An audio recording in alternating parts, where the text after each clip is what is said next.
लातूर शहरामध्ये ज्यांची लाईट बिलची थकबाकी आहे त्यांचा वीज पुरवठा मात्र आता खंडित केला जात आहे, कारण की महावितरणाची वसुली मोहीम आता आक्रमकपणे सुरू झाली आहे।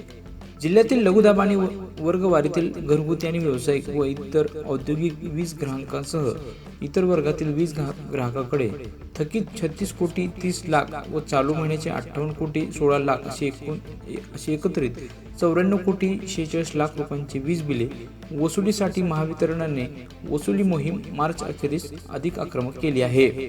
थकबाकी असलेले 2,500 ग्राहकांना वीज पुरवठा खंडित करण्यात आला आहे। तसंच थकबाकीदार वीज ग्राहक रडारवर असून वारंवार सूचना देऊन व दाद न देणाऱ्या ग्राहकांना वीज पुरवठा थेट मीटर काढून खंडित करण्याची कारवाई करण्यात येत आहे। वीज खंडित केल्यानंतर कोणी परस्पर जोडल्यास महावितरणातर्फे थेट पोलिसात गुन्हा देखील दाखल करण्याचा इशारा दिला जात आहे।